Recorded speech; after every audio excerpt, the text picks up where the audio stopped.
Hello, I'm Maria Hall Brown, and this is LA Currents.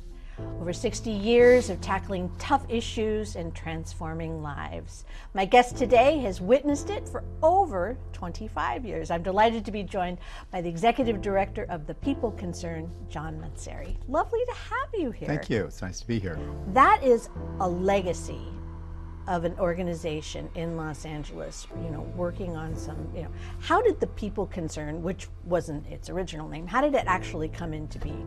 Well, the People Concern was actually formed 7 years ago, 7 years next month, as a matter of fact, in the merger between what was the Ocean Park Community Center, OPCC, based in Santa Monica, and Lamp Community, based downtown in Skid Row.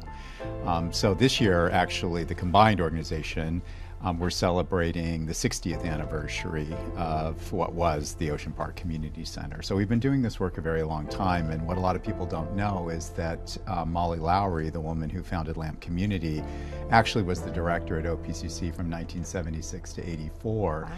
Before she left to go downtown and start Lamp Community in Skid Row. So we have this very long legacy. You've been around since '96. I've been at the organization since 1999. 99, actually. okay. Yeah.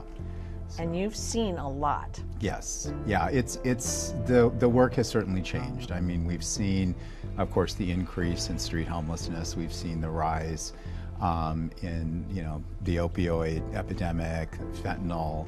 Now the challenges for the level of trauma of the people that we're serving has certainly increased over the years. The people that we serve have always experienced a lot of cumulative trauma in their lives. I mean, that's true for anybody who's been outdoors, and of course one of the major drivers into homelessness for women and children is domestic violence. So that piece of it really isn't new. I think what we've seen happen over time is that we're seeing people with much more serious mental illness. We're seeing people with much more chronic health conditions. We're seeing people who have been outdoors for a longer period of time, and we're seeing people experiencing homelessness aging. Just as the general population is aging, the people on the streets are aging as well. So the combination of all of those things, I think, brings particular challenges to the work. I don't know whether you can actually answer this question, but something you just said, you're seeing more mental illness.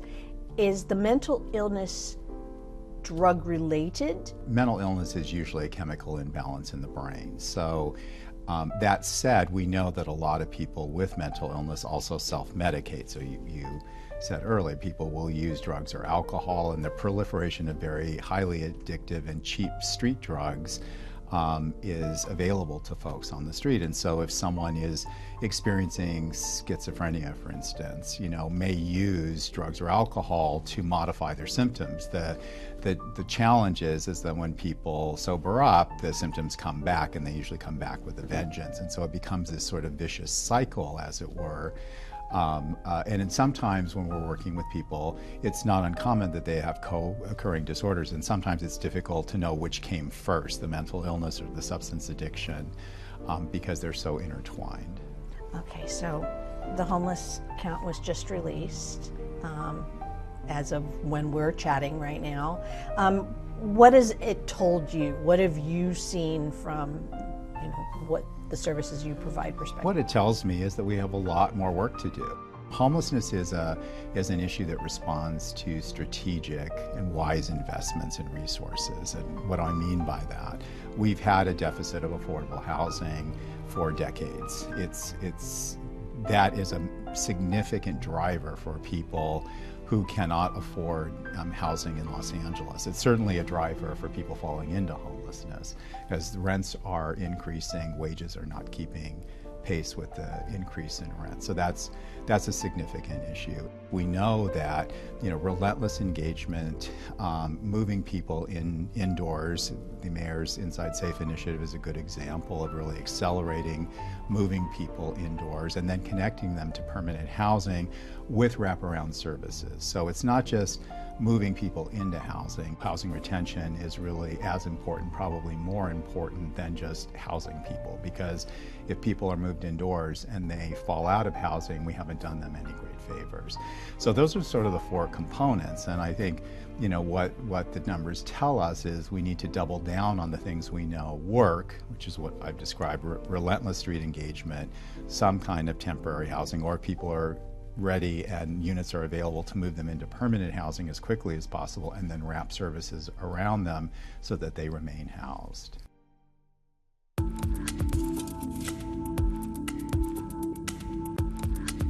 My primary criticism of our current system is that we don't, we spend a lot of time focusing on sort of the temporary intervention, which is fine because we want to eliminate human suffering as quickly as possible, but we also at the same time, so it's not either or, either you do this or you do that, it's and both. We need to find be building the capacity on the back end to be able to house people permanently.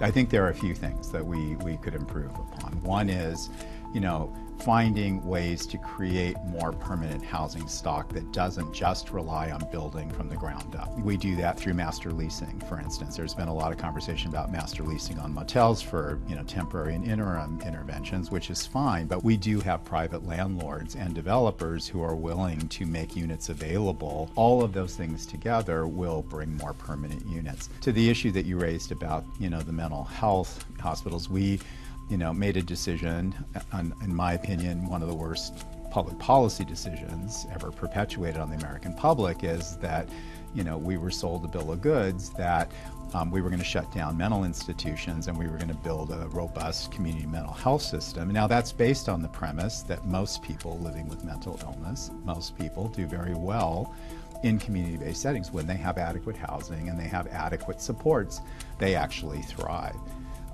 But what we did is we took away the infrastructure on the hospitals with the promise of building the infrastructure in community-based settings. We never did the second part. And so today, our streets have become open-air asylums. And so we reap what we've sown from a policy perspective. That is harder to unwind now because we're not replacing those institutions.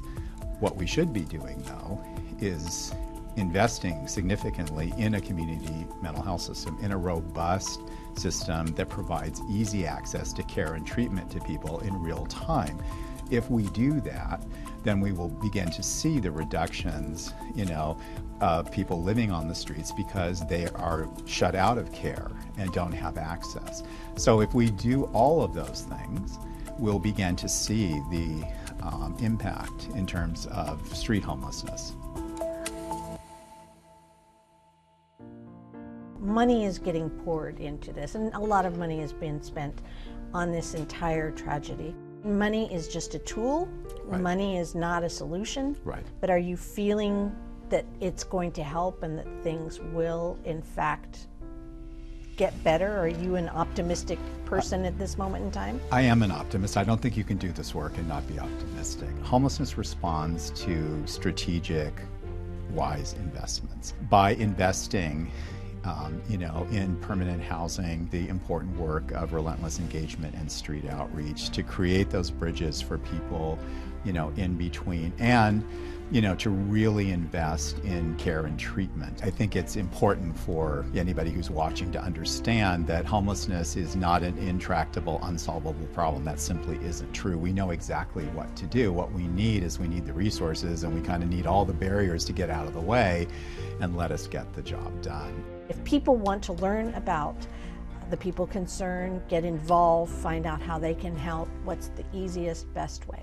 Yeah, the easiest way is to go to our website, which is www.thepeopleconcerned.org, and there's a whole list of ways to get involved, volunteer opportunities. We love volunteers. Certainly financial contributions are welcome, and advocacy as well. So there's lots of ways to plug in. Well, John, it's been wonderful talking to you, and I look forward to having you back so we can learn how much more wonderful things you are doing. Thank you. It's really been a pleasure.